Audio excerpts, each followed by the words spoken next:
What's up, Miniatures Paintbrush Legion, and welcome to a new episode of Year in Review.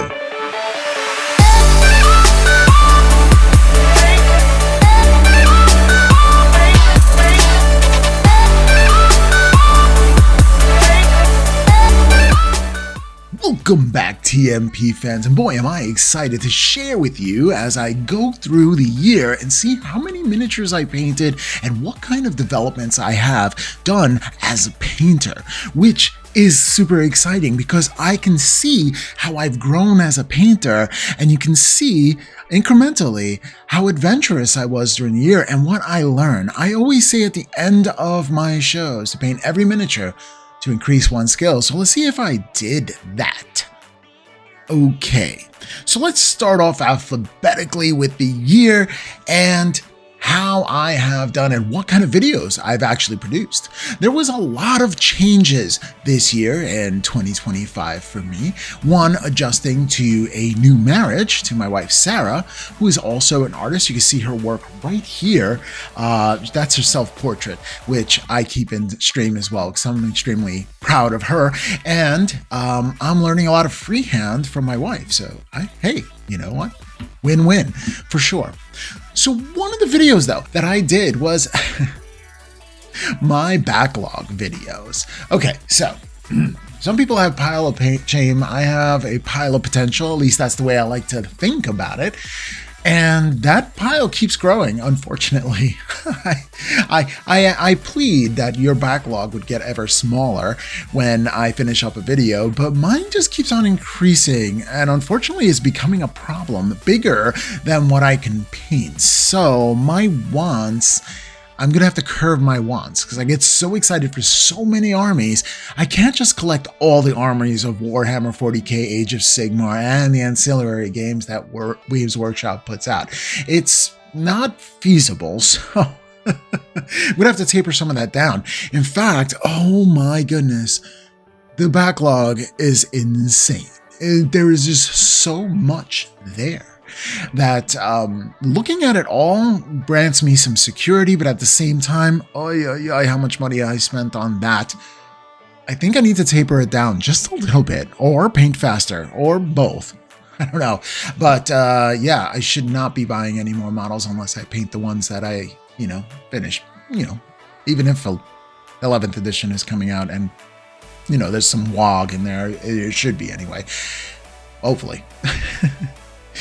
Alrighty, so let's go from the 40k backlog to the AOS backlog as well. We have both of them represented there. Two separate videos because it was just insanely large.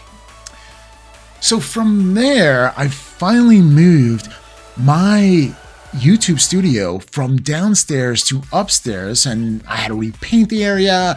My daughter moved to a larger room while I took this room as the art studio. And what a transformation it was. I have all my things separated into all different bits. It just really seems like the last studio that I had downstairs was a little bit cramped for me because I have my gaming table in there. I have my D&D sessions, my wargaming table. I play most of my battles there. And having both that and the YouTube studio in one space, it was pretty cramped. So I am so glad that I got this solution for this lovely room that houses my paint racks, additional projects that I have on my radar to complete next. And I'm a very lineal painter. So if I open a box, I have to finish painting the box. That's how I paint. And each box that I paint seems to be more and more like an achievement to me. So I go through all that and I just choose what excites me at the moment. And then I just lock in until all of that is done. I did that for the Tau, and it took me 6 long years to be able to do that. And it wasn't just purely painting. There has been areas within that 6 long years that I had to stop painting for a while and keep painting, and it was really, really choppy. So the amount of content that I released was reduced drastically, actually. me working further away from home has taken up a lot of my time. Me being a father has taken up a lot of my time. So being that and being my priorities, being a good husband, good father, and banging teacher, like really good teacher. And being able to do that, well, it takes up so much of my time, that content creation, well, it kind of seemed on the back burner, but I am still here and I will still keep rocking and investing in the channel. Speaking of investing in the channel, I just got this bad boy right here, which is an additional camera. And I'm telling you right now, hitting 60 frames per second while recording is a huge deal for me, and I'm super excited that I had it up and running and then I'm recording this video with it. But that also means that I'm gonna have to figure out a way to get the older camera to be positioned on top of my painting desk so I can have more live painting sessions with you guys. I think that would be really, really neat, having the live painting sessions and then having the painting session tutorials where I just jump in from start to finish and do a quicker version of that. I may actually do some reels as well. So a lot of exciting things coming up for the next year. But let's talk about what I painted. The first miniature that I wanted to paint is that I started off with Dark Angels, and that is Azrael, the Supreme Grand Master of the Dark Angels, which of course I had to paint up. I was excited to paint green, and I'm excited to paint green and bone color. Seems that those two colors are somewhat difficult to paint, especially if you are using brush painting. That's one of the things that I really wanted to work on this year is my brush painting and just bringing that to the next level, having my brush control and really, really focusing in on techniques and skills and improving those things. And boy, did Azrael, the Supreme Grand Master, help me do that as Belial, the Grand Master of the Dark Wind, which I also pick up separately. It was a pretty good deal on eBay that I got for that one. I guess he was included in several things, so there was multiple copies of that. And keep that in mind, if you're entering this hobby, that sometimes certain packages have multiple of one item. So if it comes in a Christmas box and then it comes into Combat Patrol, it kind of floods the market and reduces the price of the miniature, which is great for you. And if you're starting, that's a great place to start painting miniatures of a higher quality. If you're used to painting other brands of miniatures that are not higher quality, this is definitely a step up into the world of Warhammer and the quality that they have with their details. I really do love their products. So next up, keeping on the theme with the Dark Angels as well, is Master Lazarus. That's right. And funny for me, I keep on buying some of the miniatures because, you know, I think that I have it and I'm not sure if I have it. I have to do a better job of inventory, but I do have extra copies of certain things that maybe I'll give away and or sell. I don't know. I haven't charged, but hit me up if you want any new stuff. I do have some things that I am looking to recycle away, so hit me up because I don't want to pay an exorbitant amount of fees by selling it on eBay, especially if it's a very large thing. Anyway, that being said, Master Lazarus taught me a lot about, you know, capes and hoods and, you know, just painting the Dark Angel aesthetic, which is, you know, well, maybe you don't know. It's very, very armored, very knight in shining armor first company. And of course, I have the Primarch, which I need to paint up as well. So my Dark Angels went on hold for a little while I tried to paint up Moloch's Mob. And honestly, I'm not very happy with how that came out, Moloch's Mob, because the color choices I thought were not as punchy as I'd like to around the face. It came out a little darker underneath, but I was playing around with skin tones that I learned from my Seraphon army, and I was trying to apply that to different colors for Moloch's Mob. And I don't know. I don't know. You tell me what you think about Moloch's Mob. Leave a comment below. If you like him or you dislike him or what's going on there, you should see all the digital images of Moloch's Mob here. Fun little game. Playing Warhammer Underworlds. My wife does like playing Warhammer Underworlds, although we do not get the newest version of Warhammer Underworlds. We do have the cards and play it as a card game, and I don't know, it just seems different now than it was before. But yeah, we've enjoyed playing it for a long time. I think we phased out of that. We're currently playing Rain and Iron on my table a lot, and we're trying to relearn how to play Age of Sigmar again. So that's two things that we're doing. All right, the next, I tried to put in a painting method of my own. I don't know how well I did that. That was my first attempt at doing a painting method of my own. Maybe. All you have to do is what people already know. You got to put the base coat on, you want to layer it up, and getting smaller and smaller with the highlighter colors, so this way you can have a gradient. And doing that across the entire miniature with different colors and playing around with paint until you feel what works for you. I also recorded a Rain and Iron game with my wife, which was absolutely fantastic to play. We set it up and we recorded it. Of course, she won. She's quite the strategist. But I've been winning lately. I've been on a winning streak, and I'm feeling kind of bad about it. Well, with games, I don't know. Sometimes I get the rules right, and sometimes I get the rules wrong, and then I feel really bad about it. So we play, and we do enjoy the game because we know the rules. And Vince Venturella, Adam Loper, you guys, you knocked it out of the park with the game.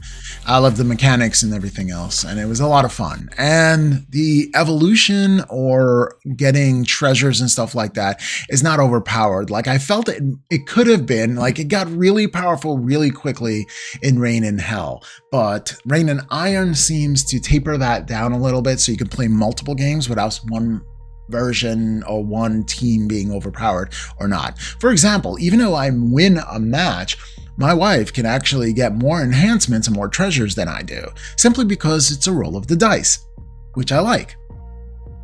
Next up, I painted some Seraphon. Oh, how delicious that was to paint up some magenta with some blue. That's definitely some colors I've never played with, and it was so much fun to do the gradients and learn the muscle style and keeping things up. I feel like that was really a success on my part with creating the Seraphon group. It was so much fun. In fact, it was so much fun I picked up more Seraphon, so there's going to be more Seraphon content for you guys out there with my magenta and blue Seraphon, which is really interesting because I took a lot of time in creating the chitness armor and creating the stripes. The way I saw it was every scale was its own individual masterpiece, or each one had to be highlighted in a certain way. And doing the lines on the bigger models, the Croxagores, that was fun. It reminded me of Tyranids. If I ever paint Tyranids, I'm going to use the same method with different colors in order to do that too. And I've never done chitness armor before, and that seemed like the perfect opportunity to wet my chitness brush. I don't know how to say that. And then moving on from the Seraphon, I started my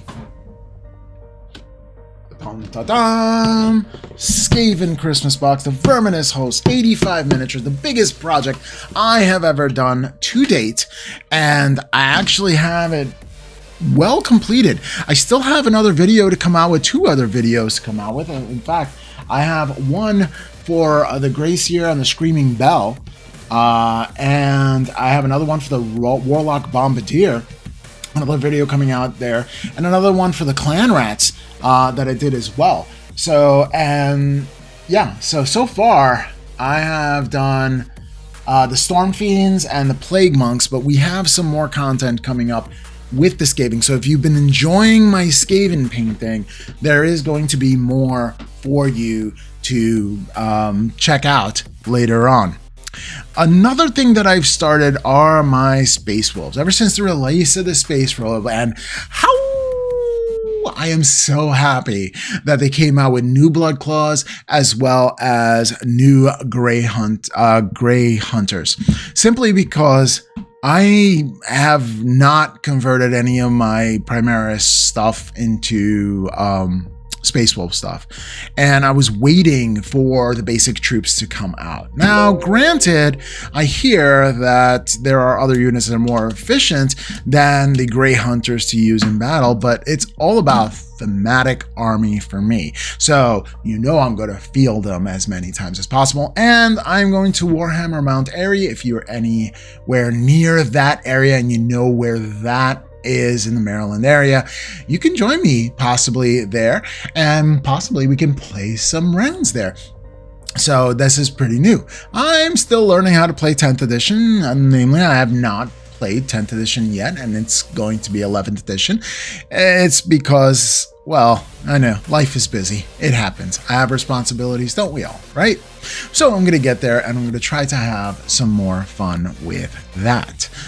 And apart from Space Wolves, I guess there's nothing else for this year to show. And that is the end of the year. I painted, let me see, 40 Blood Claws, and I'm painting 30 Grey Hunters. And I painted a Wolf Priest.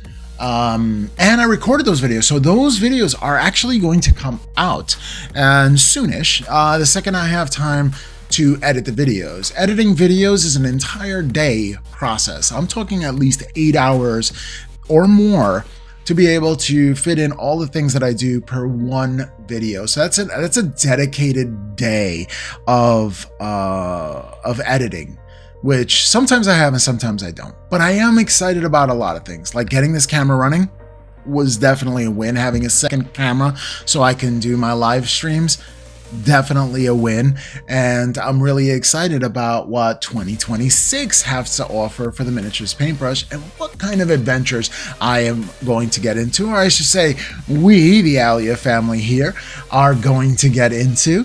It looks to be a great year after all, and I'm really excited to be able to do this and to bring more content to you guys and gal. Right, because there's probably just one gal looking at this. I'm just kidding. Maybe. Who knows?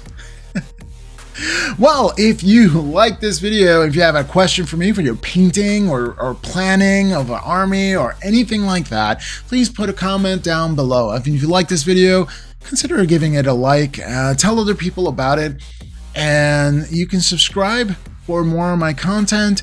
Remember, when you are going to the homepage for your YouTube videos, you may want to hit on your subscriptions tab in order to open up so you can see if I put in more videos, because I found out for some reason the algorithm doesn't reach all my subscribers when I put in a new video. Interesting, right?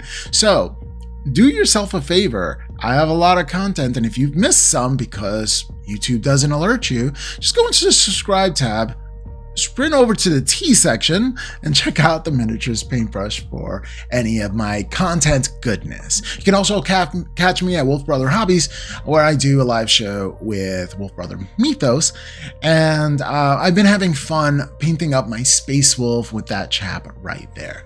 And moving on.